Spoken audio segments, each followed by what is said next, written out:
पिछली कक्षा में हमने डिस्कस किया था कि डिबेट्स विद इन क्रिश्चियनिटी, ईसाई धर्म में कैथोलिक समाज जो था, कैथोलिक शाखा, उसमें कुछ कुरीतियाँ आ गई थी रूढ़िवादिता के कारण। एक नई शाखा ने जन्म लिया जिसको प्रोटेस्टेंट के नाम से जाना गया और जिसका प्रतिनिधित्व किया मार्टिन लूथर किंग ने।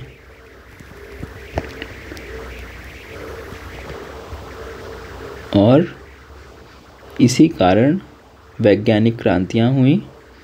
मानवतावाद ने वैज्ञानिक क्रांति को प्रेरित किया। उसी क्रम में हम कोपरनिकस क्रांति को पढ़ेंगे, द कोपरनिशियन रेवोल्यूशन। हम देखेंगे कि कोपरनिकस का क्या योगदान रहा है और कैसे उसने समाज के वर्गों को प्रभावित किया अपने वैज्ञानिक खोज से। तो ईसाई धर्म मानव स्वभाव को मूल रूप से पाप के कारण त्रुटिपूर्ण मानता है, लेकिन यह विश्वास रखता है कि ईश्वर की कृपा और विश्वास से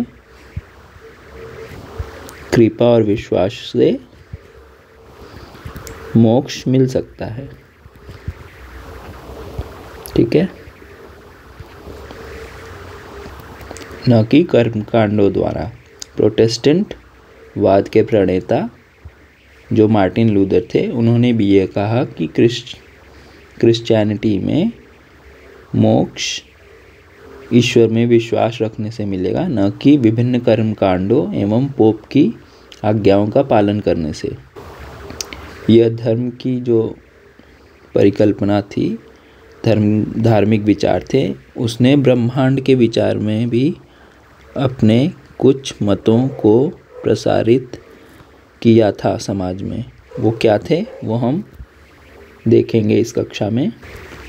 ईसाई धर्म के अनुसार ब्रह्मांड ईश्वर की रचना है जो उसकी असीम शक्ति, ज्ञान और प्रेम का प्रमाण है। इसे व्यवस्थित और उद्देश्यपूर्ण माना जाता है और मानव को इसकी देखभाल का उत्तरदायित्व दिया गया है। लेकिन मनुष्य की प्रकृति को पापपूर्ण माना गया है और उसके पापों के कारण ही यह पृथ्वी स्थिर है। यह धारणा ईसाइयों में प्रचलित थी और इसी कारणवश धरती के और बाकी ग्रह उसकी परिभ्रमण कर रहे हैं, मतलब उसके चारों तरफ खगोलीय गृह घूम रहे हैं। तो हमने पिछली कक्षा में यह डिस्कस किया था जियोसेंट्रिक मॉडल के बारे में, और इसी जियोसेंट्रिक मॉडल से साम्यता रखता है ईसाई मत का विचार, जो यह मानता है कि धरती केंद्र में है और उसके चारों तरफ प्लैनेट्स रिवॉल्व कर रहे हैं। अब रिवॉल्व से पहले पृथ्वी के गति के दो चीज़ें हम समझ लेते हैं। जब किसी भी प्लैनेट के चारों तरफ घूमते हैं तो उसको रिवॉल्यूशन कहते हैं, परिभ्रमण।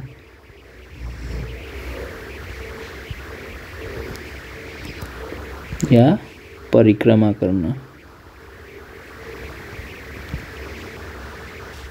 और दूसरी गति होती है घूर्णन अर्थात रोटेट करना। जब अर्थ अपने ही एक्सिस पे घूमेगा तो वह रोटेशन कहलाएगा या घूर्णन कहलाएगा, और जब पृथ्वी सूर्य के चारों तरफ घूमेगा तो वह परिक्रमण या परिभ्रमण कहलाएगा। ठीक है, ये क्लियर हो गया। लेकिन ईसाई मत में यह विचार था कि पृथ्वी केंद्र में है और इसके चारों तरफ बाकी ग्रह परिक्रमा कर रहे हैं। और कोपरनिकस ने इसी धारणा को चैलेंज किया और वैज्ञानिकता के आधार पे उसने इस बात का खंडन किया और उसने जियोसेंट्रिक मॉडल को अपोज किया और वह कहता है कि पृथ्वी के चारों तरफ बाकी ग्रह नहीं घूमते, इसके बजाय जो हमारा सूर्य है, हमारे सोलर सिस्टम का, उसके चारों तरफ बाकी ग्रह घूमते हैं और सूर्य एक जगह पर स्थिर है। इस मॉडल को कहा गया हीलियोसेंट्रिक। और जो पृथ्वी के घूमने का मॉडल था उसको कहते थे जियोसेंट्रिक। ठीक है, जियो मतलब अर्थ होता है और हीलियो मतलब सूर्य होता है। ठीक है, तो कोपरनिकस ने हीलियोसेंट्रिक मॉडल की खोज की, और लेकिन उसको इस बात का डर था, अगर वह इस मत को प्रकाशित करवाता या पॉपुलर करता तो जो चर्च है या पोप है या फिर जो हमने पढ़ा था कि रूढ़िवादी तत्व हैं, वह उसको नुकसान पहुंचा सकते थे। उस समय में यह धारणा थी कि जो चर्च के विरुद्ध बोलता था उनको विभिन्न सज़ा दी जाती थी। क्लास में हमने डिस्कस किया था कि या तो मृत्युदंड दिया जाता था या फिर देश निकाला, या फिर कुछ लोग चोरी छुपे बच के वहाँ से अपने देश से उनको भागना भी पड़ता था, यहाँ तक की स्थिति हो जाती थी। तो इसी डर से कोपरनिकस ने अपने विचारों को प्रकाशित नहीं करवाया, और वह जब उसका स्वास्थ्य खराब हुआ और वह ऐसा लगा उसे कि अब वह बच नहीं पाएगा, तो उसने अपनी पांडुलिपि डी रिवॉल्यूशनेबिस अपने अनुयायी जोसिम रिटिकस को सौंप दी, और उनके इन विचारों को ग्रहण करने में लोगों को थोड़ा समय लगा। मतलब अगर कोई नया विचार सोसाइटी में आता है तो लोग अगले दिन ही उसको ग्रहण नहीं कर लेते हैं, बल्कि कुछ समय लगता है उस विचारों को ग्रहण करने में। और कोपरनिकस मार्टिन लूथर किंग का समकालीन था, यह बात ध्यान रखने के लिए आवश्यक है।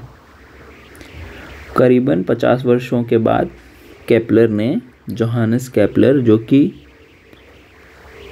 जर्मन खगोलविद था, उसने कोपरनिकस थियरी को और आगे बढ़ाया और उसने यह कहा कि सन के चारों तरफ जो परिभ्रमण कर रहे हैं सारे अर्थ, वह गोले में ना होकर एलिप्टिकल हैं, मतलब अंडा आकार के रूप में परिभ्रमण कर रहे हैं। ठीक है, ये एक्लिप्स होता है, इस शेप को एक्लिप्स बोलते हैं, और ये आप सभी को पता ही है कि सर्कुलर पाथ। तो केपलर्स ने ये बोला कि सन के चारों तरफ सर्कुलर पाथ में न घूमकर एलिप्टिकल या अंडाकार कक्षा में घूमते हैं। और उसी समय गैलीलियो जो कि टेलीस्कोप के खोजकर्ता, इन्होंने ही टेलीस्कोप का इन्वेंशन किया था। उन्होंने टेलीस्कोप से ऑब्जर्व किया ब्रह्मांड को, और उन्होंने यह धारणा दी कि जो कोपरनिकस और केपलर ने कहा है वह सत्य है, जिस कारण पृथ्वी और स्वर्ग के अंतर को समाप्त कर दिया गया। केपलर ने अपने ग्रंथ कॉस्मोग्राफिकल मिस्ट्री में केपलर के और कोपरनिकस के सूर्य केंद्रित सौरमंडलीय सिद्धांत को लोकप्रिय बनाया, जिससे यह सिद्ध हुआ कि सारे ग्रह सूर्य के चारों ओर वृत्ताकार रूप में नहीं होकर दीर्घवृत्ताकार या फिर अंडाकार मार्ग पर परिक्रमा करते हैं। गैलीलियो ने अपने ग्रंथ दी मोशन में गतिशील विश्व के सिद्धांत की पुष्टि की, अर्थात ब्रह्मांड एक स्थिर न होकर वह हमेशा चलायमान है, क्योंकि सूर्य के चारों ओर सभी ग्रह उसकी परिक्रमा करते हैं और ब्रह्मांड भी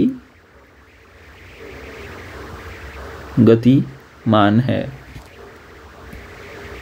विज्ञान जगत में एक और वैज्ञानिक है न्यूटन, जिनको फादर ऑफ ग्रेविटेशन के रूप में भी जाना जाता है, जिन्होंने अपने 3 लॉज ऑफ ग्रेविटेशन बताए हैं। किसी को पता है? तो उन्होंने 3 लॉज ऑफ ग्रेविटेशन बताए हैं और उनसे प्रचलित एक कहानी है कि वह एक बार सेब के पेड़ के नीचे बैठे हुए थे और उनके सर पे सेब आके गिरा, जिसके कारण उन्हें ये ग्रेविटेशन का आइडिया आया कि सेब ऊपर से गिरा है तो पृथ्वी पर ही क्यों गिर रहा है, उसके बजाय वह आसमान में क्यों नहीं जा रहा है। तो कोई ऐसा फोर्स है जो किसी भी वस्तु को पृथ्वी के तरफ अट्रैक्ट करता है या पृथ्वी की तरफ खींचता है, ऐसा कोई बल है और वह ग्रेविटेशन है। इससे संबंधित उन्होंने 3 नियम दिए और इन 3 नियमों के द्वारा ही आज विभिन्न वैज्ञानिक सिद्धांतों को पुष्ट किया जाता है। गैलीलियो ने यहाँ तक कह दिया कि बाइबल जिस स्वर्ग का मार्ग अवलोकित करता है या जो स्वर्ग के मार्ग को वो दिखाता है, उसको वह स्वर्ग कैसे फंक्शन करता है या किस प्रकार वह चलता है, उसके बारे में बाइबल कुछ नहीं बताता। उसने उसको कपोल कल्पना पर आधारित बता दिया और इन्हीं विचारकों ने हमें बताया कि ज्ञान विश्वास से हटकर अवलोकन एवं प्रयोग पर आधारित है। अब हम आगे पढ़ेंगे द साइंटिफिक रेवोल्यूशन या वैज्ञानिक क्रांति।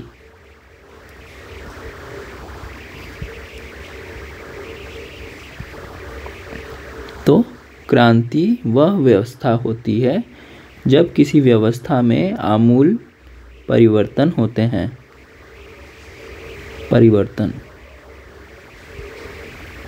ठीक है, तो इस वैज्ञानिक क्रांति के 4 आयाम थे, उसको हम एक एक करके देखेंगे। पहली विशेषता थी ऑब्जर्वेशन एंड एक्सपेरिमेंटेशन, अवलोकन और प्रयोग। तो इसमें किसी भी कार्य को करने से पहले उसके बारे में क्रिटिकल थिंकिंग और उसको एक्सपेरिमेंट के थ्रू प्रूव करने की धारणा विकसित हुई, जैसा कि केपलर ने किया था या फिर गैलीलियो ने अपने टेलीस्कोप के थ्रू ब्रह्मांड को देखा और उसने यह कहा कि यह ब्रह्मांड चलायमान है और सूर्य के चारों ओर अन्य ग्रह अंडाकार या दीर्घवृत्ताकार शेप में परिभ्रमण कर रहे हैं। तो अवलोकन किया उसने और इस बात को प्रमाणित किया। तो यह वैज्ञानिक क्रांति का पहला आयाम था। दूसरा था कि वैज्ञानिक क्रांति ने विभिन्न नए विषयों को जन्म दिया, जैसा कि हमने पहले भी पढ़ा था कि पुनर्जागरण काल के कारण नवीन विषय जैसे कि मैथमेटिक्स, केमिस्ट्री, गणित, रसायन विज्ञान, जीव विज्ञान, बायोलॉजी, शरीर क्रिया विज्ञान, एनाटॉमी और इनके अलावा एस्ट्रोलॉजी, खगोल शास्त्र के ज्ञान से वैज्ञानिकों ने मनुष्य के जीवन से संबंधित हर कारणों के पीछे तर्क देना शुरू किया और अपने प्रयोगों और ऑब्जर्वेशंस के थ्रू वो हर किसी भी कार्य के पीछे का कारण और तर्क जानने लगे। तो यह दूसरा आयाम था। तीसरा आयाम इम्पैक्ट ऑन रिलीजन, धर्म पर प्रभाव। वैज्ञानिक क्रांति के कारण जो नास्तिक लोग थे, नास्तिक कौन होते हैं? नास्तिक वह व्यक्ति होते हैं जिनका ईश्वर में विश्वास नहीं होता है, वह किसी सर्व सत्ता को नहीं मानते हैं। और अगर हिंदू धर्म या हिंदू मान्यताओं में देखें तो नास्तिक वह व्यक्ति है जो वेदों को नहीं मानता, उसको नास्तिक व्यक्ति भारत में कहा जाता है। जो वेदों की जो ज्ञान परंपरा है उसको जो नहीं मानते हैं वो नास्तिक कहे जाते हैं। लेकिन क्रिश्चियनिटी के टर्म में अगर देखें तो नास्तिक वह व्यक्ति कहलाएगा जो ईश्वर की संकल्पना में विश्वास नहीं रखता। तो वैज्ञानिक क्रांति ने ईश्वर की जो संकल्पना बनी हुई थी उसको खंडित कर दिया और उसमें दो विचारधाराएं हुई, एक नास्तिकता का और जो दूसरी थी वो आस्तिक, मतलब जो ईश्वर में विश्वास भी रखते थे उन्होंने ईश्वर और विज्ञान के बीच में सामंजस्य बिठाया और जो प्रचलित सामाजिक धार्मिक रीतियाँ थीं, बिलीव्स थे और यूनिवर्स के प्रति उनके विचार और ईश्वर का क्या रोल है ह्यूमन के लाइफ में, इन सभी विचारों में चेंजेस आए और वैज्ञानिकता के कारण वह हर चीज़ को क्वेश्चन करने लगे या क्रिटिकल थिंकिंग करने लगे, हर चीज़ के पीछे तार्किकता ढूंढने लगे। और जो नास्तिक थे वो यह प्रयास करने लगे कि गॉड तो एग्जिस्ट ही नहीं करते हैं, ईश्वर जैसी कोई धारणा है ही नहीं। लेकिन जो आस्तिक थे, जो ईश्वर में मानते थे, उन्होंने ईश्वर और विज्ञान के बीच संबंध को एक साथ जोड़े रखा और इन्हीं कारणों से वैज्ञानिक समाजों का उदय हुआ, राइज ऑफ साइंटिफिक सोसाइटीज़, जिसमें कि प्रमुख है रॉयल सोसाइटी इन लंदन जो कि 1662 में और पेरिस एकेडमी 1670 में बनी, 1670 में। और इन्होंने वैज्ञानिक विचारधारा को प्रमोट किया या फैलाया, जिसमें कि इंक्वायरी करना, एक्सपेरिमेंट कंडक्ट कराना और साइंटिफिक नॉलेज को आम जनमानस तक पहुंचाने के कार्य को शुरू किया। ठीक है, तो अब हम आगे देखेंगे कि 14th सेंचुरी में क्या यूरोप में पुनर्जागरण हुआ या इन सभी चेंजेस का प्रभाव क्या पड़ा जनमानस पे, समाज पे, यह अब हम देखेंगे। तो पहला है चैलेंजिंग अथॉरिटी, या सत्ता को चैलेंज करना शुरू कर दिया लोगों ने। सत्ता किसकी? पहली तो पोप की और दूसरी किंग की। यह विचार फैला कि मनुष्य अपने आप में विवेकशील प्राणी है और वह अच्छा और बुरा अपना स्वयं सोच सकता है, जिस कारण उसे अपने राजा को चुनने का अधिकार होना चाहिए एवं पोप को भी वह चुन सकता है। और पोप की अथॉरिटी को भी चैलेंज किया गया कि वह ईश्वर और मनुष्य के बीच एक एजेंट के रूप में न होकर मनुष्य सीधा ईश्वर से अपनी प्रार्थनाएं या अपने दुख सुख को पहुंचा सकता है और मनुष्य अपने स्किल्स के थ्रू सभी चीज़ों को अचीव कर सकता है। तो ये धारणा बदली। दूसरा पॉइंट है दृष्टिकोण में बदलाव। अब यह दृष्टिकोण कौन सा था? तो साइंटिफिक एडवांसमेंट के कारण जो जियोसेंट्रिक मॉडल था या ईसाई धर्म में जो पृथ्वी के केंद्र की भावना थी वह टूटी और हीलियोसेंट्रिक मॉडल आया या एंथ्रोपोसेंट्रिक। एंथ्रोपोसेंट्रिक का मतलब है मनुष्य की गतिविधियां या मनुष्य को केंद्र में किया गया और मनुष्य एक एक्टर के रूप में ब्रह्मांड में आया।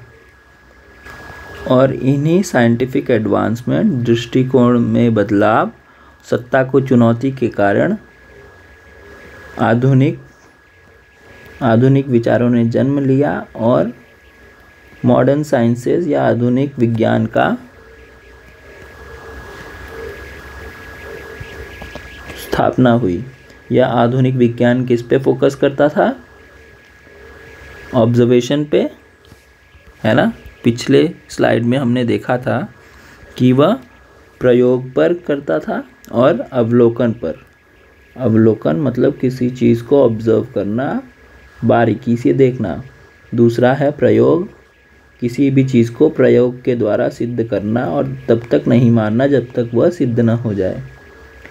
और अपने आप को रीज़न के थ्रू या तर्क और प्रश्न के थ्रू चेक करना, मतलब किसी भी काम को हम आँख मूंद करके नहीं मान सकते हैं, उसको अपने तर्क के आधार पर सिद्ध करना है।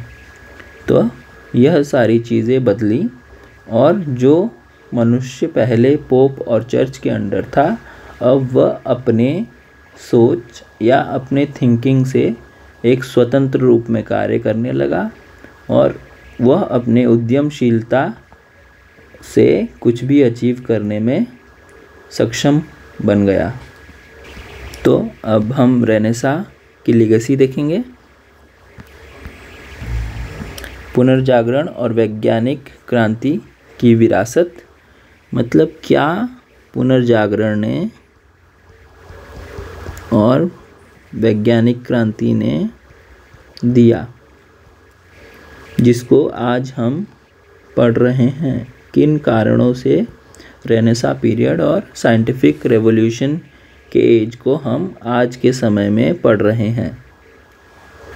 तो रेनेसां पीरियड से पहले की एज थी, हमने कक्षाओं में पढ़ा था कि डार्क एज कहते थे, अंधकार युग, जहाँ पे सभी कंट्रोल धर्म के हाथ में था। और जब पुनर्जागरण आया तो मनुष्य का दोबारा जन्म होता है और उसमें चेतना आ जाती है, वह अपने अच्छे बुरा को सोचने की शक्ति पा लेता है और इसी शक्ति से वह पारंपरिक विश्वासों को चैलेंज करता है और अपने अंदर बौद्धिकता और उत्सुकता की भावना को जगाता है, जिस कारण आधुनिक विज्ञान एवं संस्कृति का जन्म होता है, जिसने आज के भी विश्व को शेप करने में भूमिका निभाई है। हम जानते हैं कि हिस्ट्री क्या करता है? चेंजेस को नोटिस करता है। हिस्ट्री में चेंजेस होते हैं और इनका अध्ययन हम सोर्सेस के थ्रू करते हैं, और ये सोर्सेस टाइम पीरियड को ध्यान में रखते हुए। तो history is the study of changes with the help of sources in reference of time period, और अगर इसको टर्म में बोले तो क्रोनोलॉजी या कालानुक्रम।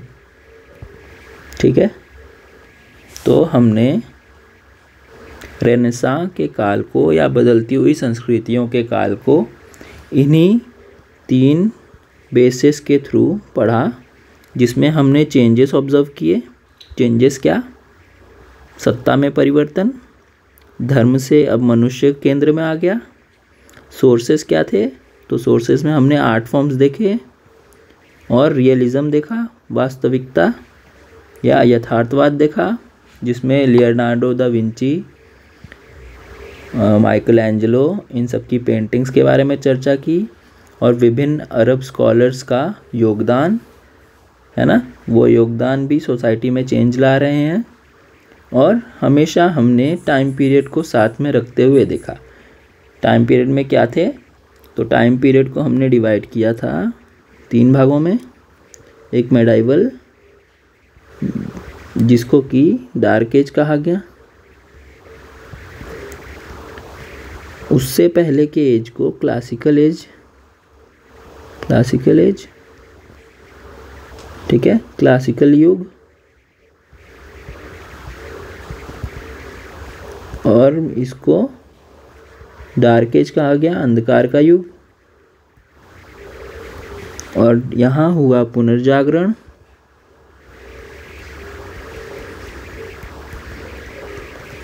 और पुनर्जागरण होने के बाद आधुनिक युग, ठीक है। तो समय के साथ हमने सभी को पढ़ा। हम जब अरब यात्रियों के बारे में पढ़ रहे थे तो उनका समय हम देख रहे थे। मैंने लियोनार्डो दा विंची का अगर आपको फ़ोटो दिखाया था, जो पेंटिंग उन्होंने बनाई थी खुद की स्वयं के द्वारा, तो उसमें भी हम उनके कालक्रम को देख रहे थे, ठीक है। तो इस चैप्टर में हमने ये सारी चीज़ें देखी। अब शॉर्ट में हम ये डिस्कस करते हैं कि पुनर्जागरण और साइंटिफिक रेवोल्यूशन का क्या प्रभाव पड़ा। तो धर्म पे क्या प्रभाव पड़ा? धर्म पे यह प्रभाव पड़ा कि जो पहले कैथोलिक धर्म था, रिजिड था या रूढ़िवादी था, वो चेंज नहीं चाहता था।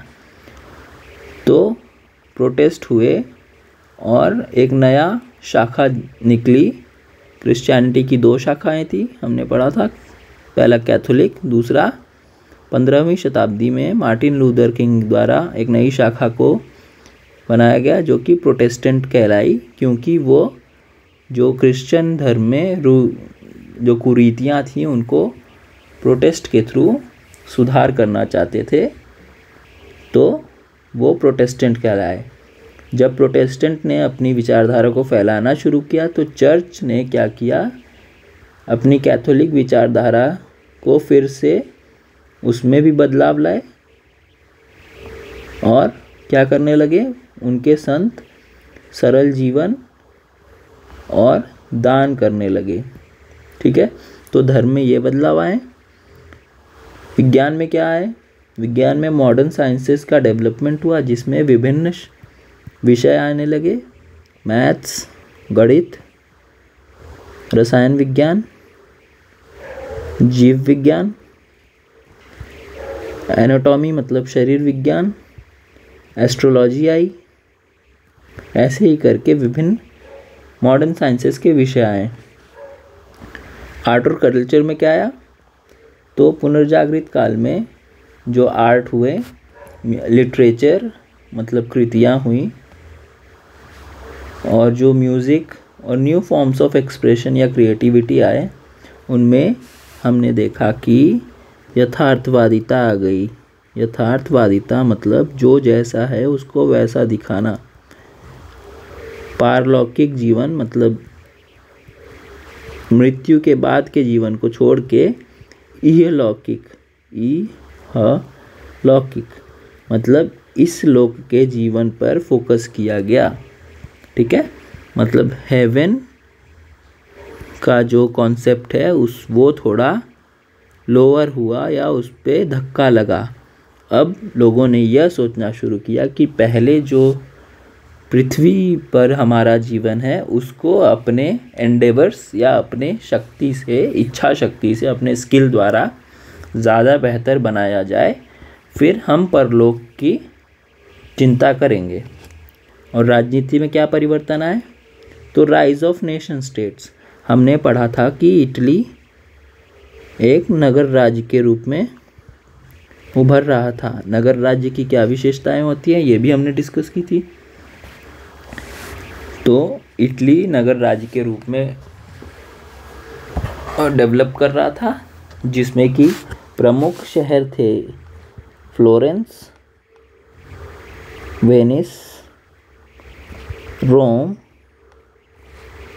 और इत्यादि, ठीक है। और भी शहर थे इम्पोर्टेंट जहाँ पे यह आइडियाज़ फ्लरिश हुए। और राजनीति में दूसरा हमने देखा कि किंग के अथॉरिटी को भी चैलेंज मिला।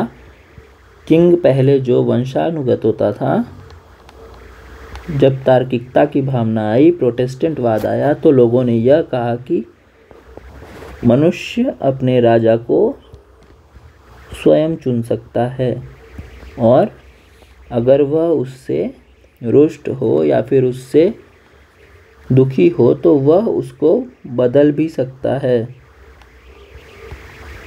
बदलने की शक्ति भी रखता है। ठीक है, तो राजनीति में यह परिवर्तन आया। इन्हीं बदलावों के साथ हमने इस पूरे चैप्टर की यात्रा की। थोड़ा समय लगा लेकिन हमने धीरे धीरे सब समझा। अब हम टाइमलाइन देखेंगे। टाइमलाइन एक सीरीज़ ऑफ इवेंट्स को पीरियड के हिसाब से बांटना होता है और इसी को कहते हैं टाइमलाइन। ठीक है, तो समय की यात्रा पे हम चलते हैं। पहला है 1450 से 1500 अर्थात 15th सेंचुरी। मैंने बताया था सेंचुरी का आइडिया कैसे कैलकुलेट करते हैं, कौन सी सेंचुरी कब कही जाएगी, ये हमने क्लास में डिस्कस किया था। AC और AD और BC का भी कॉन्सेप्ट डिस्कस किया था कि कैसे समय पीछे जाता है और कैसे आगे बढ़ता है और इसका आधार क्या है, यह डिस्कस किया था हमने। तो 1450 से 1500 के टाइम में पुनर्जागरण का विचार आया और इससे पहले एक और विचार आया था ज्ञानोदय का। पुनर्जागरण के विचार ने मानवतावाद को जन्म दिया और मानवतावाद ने जन्म दिया व्यक्तिवाद को, इंडिविजुअल को, है ना। और इन सभी ने मिलके तर्क को, ज्ञान को, मनुष्य के स्किल को और सबसे बड़ा मनुष्य को सेंटर स्टेज पे लाया, सेंटर स्टेज पर।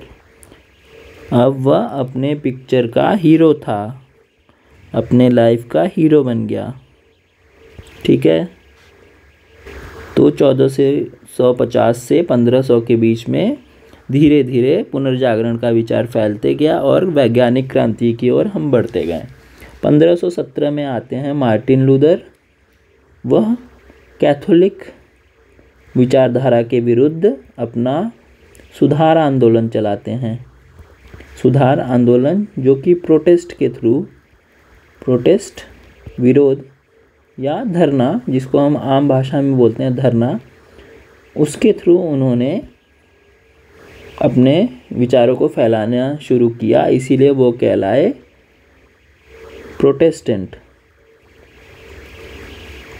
तो ईसाईयत की दो शाखा हुई, पहली कैथोलिक और दूसरी प्रोटेस्टेंट।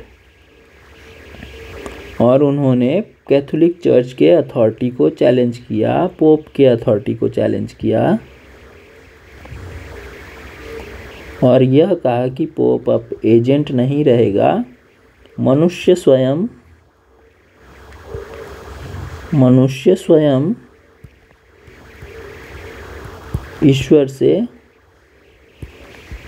अपनी बातें कर सकता है और ईश्वर में विश्वास रखने की ज़रूरत है, न कि कर्मकांड करने की। यहाँ तक क्लियर हुआ? ठीक है, फिर आगे बढ़ते हैं हम।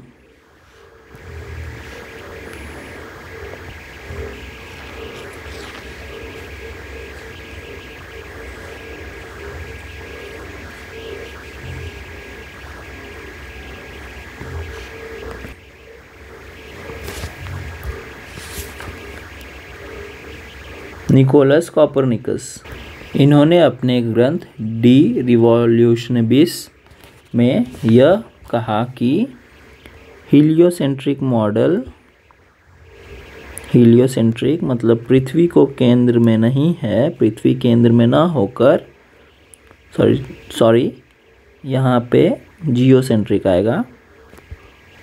जियोसेंट्रिक, जियो मतलब पृथ्वी, सेंट्रिक मतलब सेंटर में, तो पृथ्वी मध्य में न होकर हीलियोसेंट्रिक मॉडल को अपने ग्रंथ के थ्रू प्रमोट किया, सूर्य केंद्रित अवधारणा। क्योंकि ईसाई में या ईसाई धर्म में यह माना जाता था कि पृथ्वी केंद्र में है और अन्य ग्रह उसके चारों तरफ रोटेट कर रहे हैं, और मनुष्य के पापों के कारण यह पृथ्वी स्थिर है। और पाप विमोचन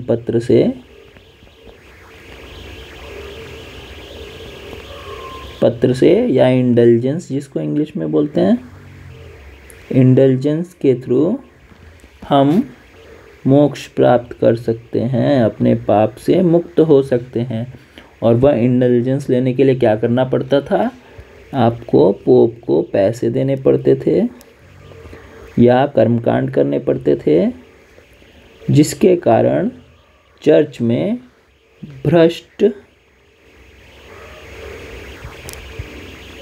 भ्रष्टाचार फैला और चर्च अपनी मनमानी करने लगा। चर्च के थ्रू पोप अपनी मनमानी करने लगा, और इसी बात का खंडन किया कोपरनिकस ने और कहा कि पृथ्वी केंद्र में न होकर सूर्य केंद्र में है, और सूर्य के चारों तरफ बाकी ग्रह परिक्रमा कर रहे हैं। ठीक है, तो कोपरनिकस ने परिक्रमा करने का आइडिया तो दे दिया, लेकिन उसने कहा कि वह परिक्रमा गोलाई में कर रहे हैं। ठीक है, इस समय तक उसके पास टेलीस्कोप नहीं था। तो जोहानेस केपलर ने अपना लॉ ऑफ प्लैनेटरी मोशन मतलब प्लैनेट्स के मोशन का लॉ है ना, ग्रह के घूमने का नियम, और इसमें उन्होंने गणितीय सूत्रों से यह प्रूव किया कि यह हीलियोसेंट्रिक मॉडल सही है, और यह गोलाकार में न घूमकर अर्धवृत्ताकार या एक्लिप्टिकल है या अंडाकार रूप में है, जिसके केंद्र में सूर्य है, और हमारी पृथ्वी भी सूर्य की परिक्रमा कर रही है ना। यहाँ सूर्य होगा और यहाँ पृथ्वी होगी, तो वह समय समय पर घूमते घूमते ऐसे सूर्य के चारों तरफ घूमेगी। क्लियर हुआ? अब हमने क्लास में बात की थी पृथ्वी के मोशंस की। तो पृथ्वी के मोशंस में दो होते हैं। ये पृथ्वी को एक्सिस कहते हैं, पृथ्वी का ये, ठीक है, ये पृथ्वी का एक्सिस कहलाता है। और इसी एक्सिस के थ्रू पृथ्वी अपने जगह पर ही घूमेगी। अपने जो एक्सिस है यहाँ पे घूमेगी जब, तो उसको बोलेंगे रोटेशन या घूर्णन। ठीक है, अपने अक्ष पर घूमती है जब पृथ्वी, तो उसको घूर्णन कहते हैं। और जब वही पृथ्वी सूर्य के चारों तरफ चक्कर लगाएगी, तो उसको कहते हैं परिभ्रमण या रिवॉल्व करना, रिवॉल्यूशन। ठीक है, क्लियर? तो पृथ्वी सूर्य के चारों तरफ परिभ्रमण करती है और सूर्य स्थित है केंद्र में। यह आइडिया केपलर ने दिया, और केपलर के ही विचारों को आगे चलकर गैलीलियो ने, जो कि टेलीस्कोप के खोजकर्ता माने जाते हैं, उन्होंने अपने टेलीस्कोप के थ्रू हेवेंस या परलोक, क्योंकि परलोक की अवधारणा ईसाईयत में थी, तो हेवेंस अर्थात ब्रह्मांड को, आज के हम ब्रह्मांड को उन्होंने ऑब्जर्व किया और यह कहा कि निकोलस कोपरनिकस और जोहानेस केपलर का आइडिया सही है, और हीलियोसेंट्रिक मॉडल को और बल मिला, जिसने कि एक क्रांति के रूप में कार्य किया। अब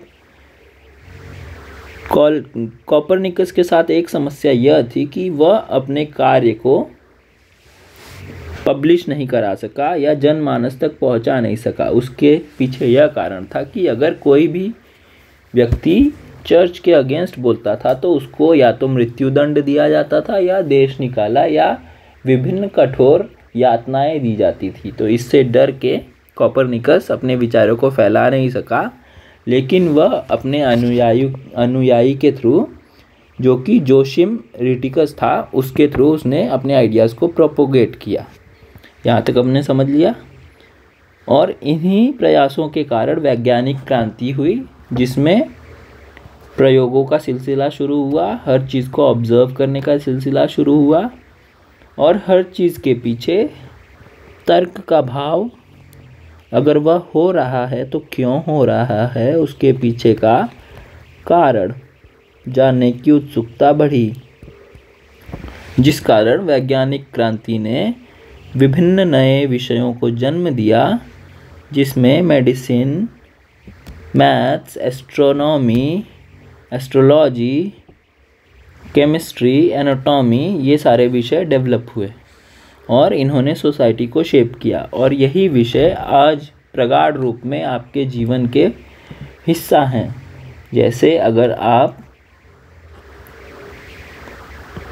कोई भी चीज़ परफ्यूम यूज़ कर रहे हैं मान लो, तो उसमें केमिस्ट्री इन्वॉल्व है, वो डिफरेंट एलिमेंट्स का कॉम्पोजिशन है, उसके द्वारा बना है, तो इसमें केमिस्ट्री का ज्ञान है। बायोलॉजी को ही देखें, अगर आपके शरीर में कोई दिक्कत आ जाती है, कोई बीमार हो जाता है, तो आपको दवाइयाँ अब मिल जाती हैं, और कोई बड़ी बीमारी हो गई तो आपका ऑपरेशन भी किया जा सकता है। लेकिन जब चर्च का प्रभुत्व था और उतना वैज्ञानिक डेवलपमेंट नहीं हुआ था, तो यह माना जाता था कि कोई भी अगर रोग हो रहा है तो वह ईश्वर की देन है और हमारे पापों के कारण ही हमें वह रोग हो रहा है। इस परिकल्पना को तोड़ा गया वैज्ञानिक विचारधारा के द्वारा और यह कहा गया कि इसका भी इलाज हो सकता है। और इसी में हमने एंड्रियास वेसाइलस की बात की थी, जिसने पहली सर्जरी की, या डाइसेक्शन ऑफ ह्यूमन बॉडी को चीर के उसमें कोई भी परिवर्तन करने का विचार एंड्रियास वेसाइलस ने दिया। और 1687 में आइजैक न्यूटन ने अपने प्रिंसिपिया मैथमेटिका में अपने 3 लॉज ऑफ ग्रेविटेशन, 3 गुरुत्वाकर्षण के नियम दिए, जिससे प्रचलित एक कहानी हमने डिस्कस की। और वह 3 नियमों के द्वारा ही आज के भौतिक जगत के सभी आधारभूत सिद्धांतों को उन 3 नियमों का प्रयोग करके ही जाना जाता है। 1662 में एक चीज़ हमने मिस कर दिया। 1662 में रॉयल सोसाइटी ऑफ लंदन की स्थापना हुई और 1670 में पेरिस एकेडमी बनी। इसने क्या किया कि आम जनमानस में तार्किकता का भाव प्रचार किया, वैज्ञानिकता को प्रमोट किया और अवलोकन करना, एक्सपेरिमेंट करना, किसी चीज़ को करके देखने वाली भावनाओं को विकास किया, जिसने आज के आधुनिक विश्व को भी शेप करने में मदद की है। ठीक है, यहाँ हमारा चैप्टर समाप्त होता है।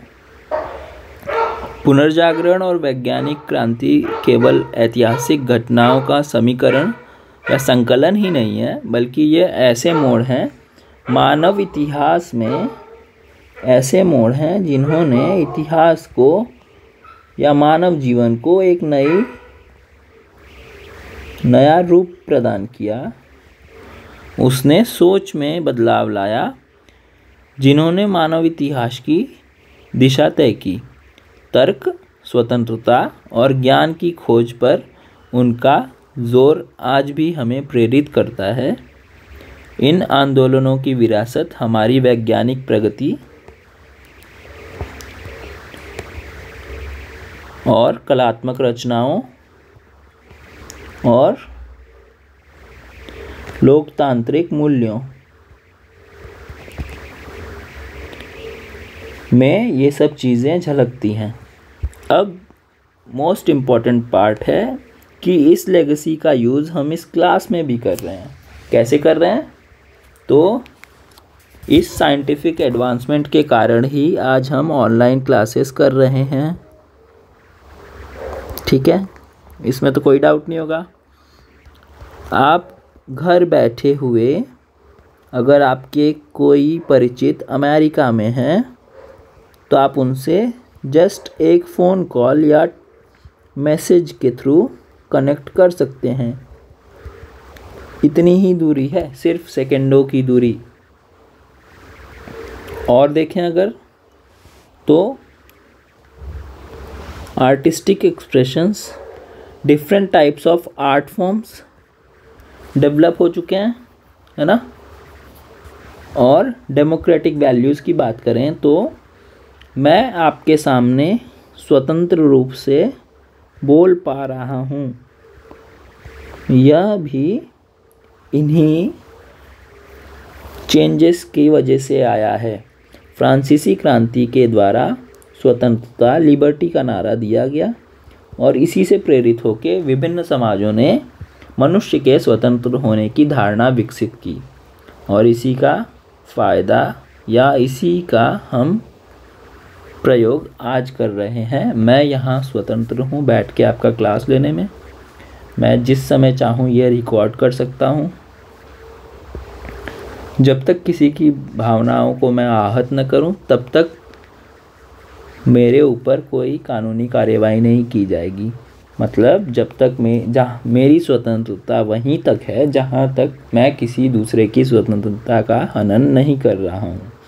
यह सब डेमोक्रेटिक वैल्यूज़ हैं जो आधुनिक विश्व की आधारशिला हैं और आप स्वतंत्र हैं यहाँ क्लास लेने में। आपको शिक्षा का अधिकार है RTE 2009 के थ्रू, है ना। वह 6 से 14 वर्ष को मुफ्त शिक्षा, यह भी हमारा अधिकार है। और इन्हीं अधिकारों को समझने के लिए भी हमें तर्क की आवश्यकता है, ज्ञान की आवश्यकता है, सोचने की आवश्यकता है। यह सारी आवश्यकताओं का सृजन पुनर्जागरण से ही हुआ है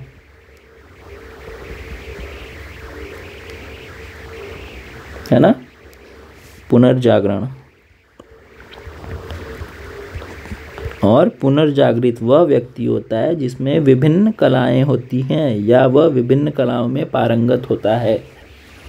तो हमने देखा कि कैसे इस चैप्टर ने या कैसे इस चैप्टर के आइडियाज़ आज के प्रेजेंट कॉन्टेक्स्ट में भी रेलेवेंट हैं।